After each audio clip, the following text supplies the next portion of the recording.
নমস্কার দর্শক বন্ধু, হস্তরেখা বিচার আমাদের সামনে যে ভিডিওগুলো তুলে ধরছি কাটবেন না, পুরো দেখবেন। প্রতিটা ভিডিও সাবস্ক্রাইব করবেন, লাইক করবেন, শেয়ার করবেন। আপনার সমস্যা কমেন্টে জানাবেন, তার সমাধান আছে।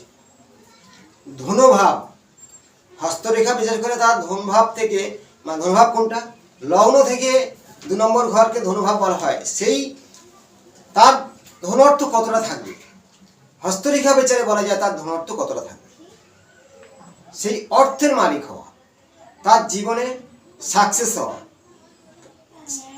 আপনার হাতে মিলান আপনার আছে কিনা, আপনার সন্তান আছে কিনা। আমি এই যে বৃহত্তম শাস্ত্র সমুদ্রের মতো, বিভিন্ন মানুষের বিভিন্ন হাত, যত মত তত পথ। এইবারে পথ বলতে কি, বিভিন্ন মানুষ বিভিন্ন মতে চলে, তার হাতের গতি তেমন, তার হাতের মাউন্ট তেমন। একটা হাতকে বিচার করতে গেলে তার হাতের গঠন দেখতে হবে, কালার দেখতে হবে, পিছনে দেখতে হবে, ফিঙ্গার দেখতে হবে। সেই ব্যক্তির তবে হাতকে ক্যালকুলেশন করা যাবে। ডেট অফ বার্থ নেই, হাতের ওপর সব কিছু জানা যাবে। জানার জন্যে এই বৃহত্তম শাস্ত্রে বৈদিক জ্যোতিষের মধ্যে সেই কৌশলগুলো আছে। মনীষীদের কথা মিলবেই মিলবে। প্রত্যেকজন ধীরেভাবে প্রতিটা ভিডিও ভালো করে দেখবেন, মিলবে।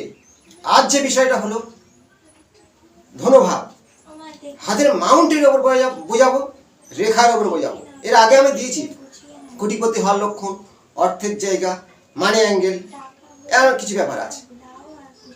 কোন চিহ্নধারী কি হয়, আজ যে বিষয়টা মাউন্ট প্রথম দেখাবো, তারপর রেখার ওপরে অর্থ আসবে বা আছে মিলান।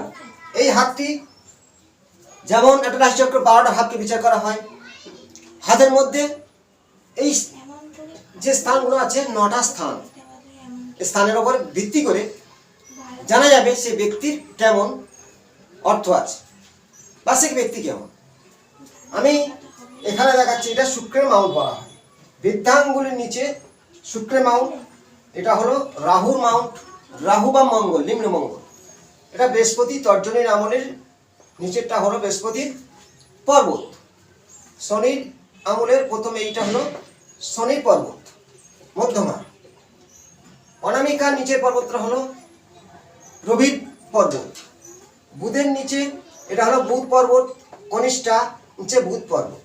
এটা হলো মঙ্গলের স্থান, মঙ্গল, এটা হলো চন্দ্রের স্থান।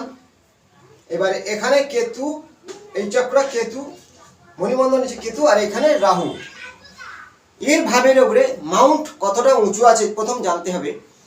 শুক্রের মাউন্টটা খুব উঁচু, সুগঠিত ঊর্ধ্বগামী কিছু রেখা প্রবলভাবে এইভাবে থাকবে শুক্রের স্থানে। শুক্র স্থানটা গোলাকার উঁচু, তার সাথে বৃহস্পতি স্থানটা উঁচু। বৃহস্পতি শুক্র উঁচু হলে অর্থ থাকবেই, জ্ঞান শিক্ষাও থাকবে। শনি স্থান উঁচু হলে তার মধ্যে অর্থভাব থাকবে, জ্ঞানীও থাকবে, নিষ্ঠাবান হবে। রবি মাউন্ট উঁচু হলে তেজ থাকবে, যশ থাকবে। বুধের মাউন্ট উঁচু হলে বুদ্ধি যথেষ্ট থাকবে, তার শরীরে গ্লেস ভালো থাকবে বুধ। মঙ্গলের মাউন্ট হলে সাহসিকতা তার মধ্যে থাকবে। চন্দ্রের মাউন্ট যদি উঁচু হয় মন মানসিকতা ভালো থাকবে। কেতুর মাউন্ট যদি খাড়া হয় মানুষ মানে শত্রু বৃদ্ধি হবে। কেতু স্থানটা যদি উঁচু থাকে তাহলে শত্রু পরাজিত করবে। রাহুর মাউন্ট, রাহু কেতুর ফলাফল একই হয় না। এবারে দেখাবো যে কিছু রেখা, ছোট্ট রেখা, বড় রেখা। এই মাউন্টগুলো আমি দেখালাম। এটাকে বলা হয় আয়ু রেখা, এটা শিরোরেখা, এটা হৃদয় রেখা, হৃদয় রেখার নাম ভোগ রেখা, এটার নাম মাতৃরেখা, এটার নাম জীবন রেখা, আয়ু রেখা ও পিতৃরেখা। এই স্থানগুলো আমি বোঝালাম। যদি প্রত্যেকটা ভিডিও দিয়েছি, নতুন যারা দেখবে তারা তো জানবে না, তার জন্য এটা রিপিট করে বলা। এবার ধনুভাব কিভাবে হবে আমি এটাকে নতুনভাবে ফিরে দেখাবো। ভিডিও পুরো কাটবেন না, পুরোটা দেখুন। আপনার ধন অর্থ আজ নেই, কাল আসবে, বা আপনার সন্তানের হাতে আছে এই ধরনের রেখা, আসবে। সুগঠিত আয়ু রেখা, আয়ু রেখার একটি খুঁটি আর একটি খুঁটি। শিরোরেখা মঙ্গলগামী, হৃদয় রেখা বৃহস্পতিগামী। তিনটে রেখা যদি সৌন্দর্য থাকে, এদেরও অর্থ থাকে, কিন্তু কোটিপতি নয়। শরীর স্বাস্থ্য ভালো থাকে, অর্থও থাকে, সুখ শান্তি বাস করে, তিনটে রেখা সৌন্দর্য থাকে। এবার বংশ ধনী হয়ে থাকে এই ধরনের ঊর্ধ্ব রেখা যদি এই রেখার সাথে স্পর্শ করেছে, এটাকে বলা হয় ঊর্ধ্বগামী রেখা, ভাগ্য রেখা। এবারে এটাকে বলা হয় বুধ রেখা। এই যে অ্যাঙ্গেলটা আপনার হাতে আছে, আমি গ্যারান্টি দেবো আপনার কয়েক কোটি টাকা আছে ব্যাংকে। যত বড় অ্যাঙ্গেল তার ততই টাকা। এটাকে এই ধন অর্থ ধনভাব, মানে যেমন লগ্ন থেকে 2 নম্বর ঘরে যদি বুধ থাকে, লগ্নে বৃহস্পতি থাকে, বা লগ্নে চন্দ্র আগে বুধ 2 নম্বরে, আমরা তো কোটি টাকা আছে যদিও সে ডিগ্রি অনুযায়ী। তেমন রেখা শক্তিশালী, রেখাটা ডিপ শক্তিশালী হওয়া দরকার, কোন রেখার দ্বারাই ছেদ নয়। এই যে অ্যাঙ্গেলটা থাকতে হবে। আপনার 1 কোটি বলা যাবে না, কয়েক কোটি টাকা বলে, এই ধরনের কথা। এবারে এটা চন্দ্রস্থান।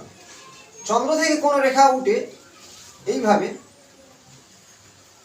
এই মাতৃরেখা টপকে, হৃদয় রেখা টপকে বৃহস্পতিগামী হয়েছে।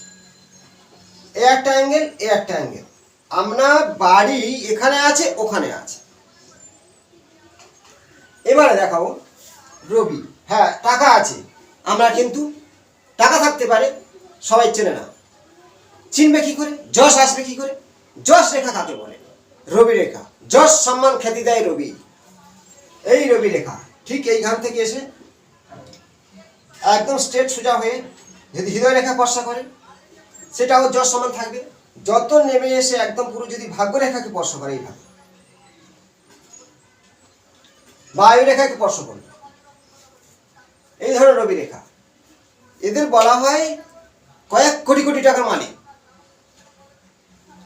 রেখা ঠিক এইভাবে, রেখার সাহায্যে, যেখানে কোনো ভালো ত্রিশূল চিহ্ন নয়, মৎস্য চিহ্ন নয়, এই ধরনের চিহ্ন, পদ্ম চিহ্ন, শঙ্খ চিহ্ন, এ তো আগে ভিডিও দিয়েছি আমি। যা বলেছি মাউন্ট উঁচু, রেখার সাহায্যে অর্থ আসা। এবারে এটাও বাড়ি বোঝায়, কোন রেখার দ্বারা ক্রস করলো, এই অ্যাঙ্গেল, এই অ্যাঙ্গেল, এইখানে ক্রস করলো, ক্রস চিহ্ন। আপনার এখানে বাড়ি আছে, মানে 4 জায়গায় 5 জায়গায় বাড়ি আছে, অবশ্যই আছে। হৃদয় রেখা সুরেখার মধ্যে যতগুলো ক্রস, তত আপনার বাড়ি। ওটাকে গুহ্য ক্রস বলা হয়। আপনার ততটা জ্ঞানও আছে। এই ক্রস চিহ্ন সব জায়গায় শুভ ফল দেয় না। আর একটা শুভ ফল দেয় কোথায়? বৃহস্পতি স্থানে ক্রস চিহ্ন হয়ে গেছে। ধরো এই যে হৃদয় রেখা গিয়েছে, তার সাথে একটা ক্রস, বা এটা না থাকতে পারে, নেই, এখানে একটা ক্রস চিহ্ন আছে। বিবাহের পরে প্রচুর অর্থের মালিক হবে, ধন সম্পত্তি আসবে, পরধন প্রাপ্তি হবে। এই ক্রস চিহ্ন এই স্থান ছাড়া বাদ বাকি সব জায়গায় নিষ্ফল, বিপরীত ফল দান করে, বিপদ আনায়। এই ক্রস চিহ্ন সম্পর্কে আমি জানালাম। হৃদয় রেখা শ্রীরেখার মধ্যে যে ক্রস গুলো করেছে, এগুলো আপনার তত জায়গায় বাড়ি আছে। যত অ্যাঙ্গেল তৈরি আছে, একটা ব্যাংকে নয়, বিভিন্ন ব্যাংকে আমার টাকা লুকানো আছে। এই ধরনের সম্পত্তি, ভাগ্যরেখা মণিবন্ধ গুটি সুলিস্তান, বংশগত সম্পত্তি আছে, মিলবে। আমরা সন্তান থাকলে আজ নেই, কাল সে এক জায়গায় বাড়ি করলো, আর জায়গা কিনলো, অবশ্যই হবে। চন্দ্র থেকে গিয়েছি, মাতৃরেখা গিয়ে মাতৃস্থান থেকে গিয়ে বৃহস্পতি স্থানে গমন করছে, এটিকে বলা হয় গজ কেশরী যোগ। চন্দ্র বৃহস্পতি গজ কেশরী যোগ করলো, এবং গজ মানে হাতি, কেশরী মানে সিংহ। তাহলে এই সিংহের মতো তার গতি, গজ মানে প্রবল শক্তি, অর্থের শক্তি থাকবেই থাকবে। এবারে মঙ্গল স্থান থেকে কোন রেখা গিয়ে ফের একটা কষ্ট তৈরি হলো। আপনার পোল্ট্রি বিজনেস বা বড় ডাক্তার, এই ধরনের হাতে রেখা থাকে। মঙ্গল রবি কানেকশন, মানে রবি স্থানে ধরো এইভাবে যদি পৌঁছে যায়, রেখাটা যদি না কাটে, ত্রিভুজ তৈরি করে মঙ্গল থেকে। যশ সম্মান তো আছে, আপনার বিভিন্ন জায়গায় পৌঁডারি ব্যবসা চলবে। আবার যে পৌঁডারি করে না সে ডাক্তারও হতে পারে, কিন্তু ডাক্তারের সঙ্গে এই শুধু মঙ্গল থাকলে হবে না, বুধের প্রয়োজন আছে। বুধের স্থানটা ভালো থাকতে হবে, এই মাউন্টটা খুব সুন্দর থাকতে হবে, তবে সে ডাক্তার হবে। ডাক্তার অত সহজ নয়। বুধ ভালো, রবি ভালো, মঙ্গল ভালো। মঙ্গল হলো কাটাকুটি, সেলাই করা। বুধ হলো তার যথেষ্ট শিক্ষা। বুধ রবির সম্মানকে রক্ষা করবে, মানকে তাকে জয়সী করে তুলবে। তার সাথে প্রয়োজন আছে শুক্রের সাপোর্ট ভালো থাকতে হবে, শুক্রের মান ভালো থাকতে হবে। ডাক্তারদের হাতে দু চারটে রেখা ভালো থাকলে হয় না। শুক্র, বৃহস্পতি, শনি এগুলো ভালো থাকতেই হবে। বৃহস্পতিতেও ভালো থাকা মানে ধীর, তার কথাবার্তা ধীর। বড় ডাক্তারদের কথা বেশি স্পিড নয়, খুব ধীরে কথা বলবে, ভালোই ডাক্তার তার। এই যে রেখাগুলো আমাদের সামনে তুলে ধরছি, আপনার ঘর বাড়ি অবশ্যই আছে। এই যে শুক্রের মাউন্টের কিছু রেখা ঊর্ধ্বগামী আছে, আপনার যশ সম্মান আছে। এবারে মার্শাল রেখা এইভাবে এসে এই খুঁটিকে স্পর্শ করেছে। পরধন প্রাপ্তি, প্রচুর অর্থ, এমনকি লটারিতেও তারা কোটি টাকা পেয়ে থাকে এই রেখার ওপরে। এদের কোনো মৎস্য চিহ্ন নয়, ত্রিশূল চিহ্ন নয়, পদ্ম চিহ্ন, মানে রেখার ওপরে সে এত জীবনে উন্নতি করতেই পারবে। এই যে রেখাগুলো দেখালাম, যেভাবে এই অ্যাঙ্গেল যত অ্যাঙ্গেল ততটা টাকা, কিন্তু রেখাগুলো স্পষ্ট সৌন্দর্য থাকতেই হবে। এবারে প্রত্যেকের তো এইভাবে থাকে, কিন্তু বিপদের রেখা থাকে। এই রেখা বারে বারে দেখায় কেটেছে, সেই বয়সে আপনার বিপদ অবশ্যই আছে, কিন্তু অর্থ আছে, বিপদ থেকে সে বেরিয়ে আসে। কারণটা এইটাই। এবং ঊর্ধ্বগামী রেখাগুলো মোটা, শক্তিশালী। আর রাহু রেখা বলা হয় আড়ে রেখা। যদি ভীমভাবে এইভাবে অনেক সময় কেটে এই অ্যাঙ্গেলের মধ্যে প্রবেশ করে যায়, আপনার অর্থ যে কোনো প্রকারে নষ্ট হবেই বা হচ্ছে, সম্পত্তি বিক্রি হচ্ছে, অর্থ নাশ হচ্ছে। তার জন্য দেখতে হয় বাস্তুটা ঠিকঠাক রাখা প্রয়োজন। আমি যে ভিডিও দেখলাম আপনারা দেখে প্রত্যেকটা শেয়ার করুন। ভালো থাকবেন, নমস্কার।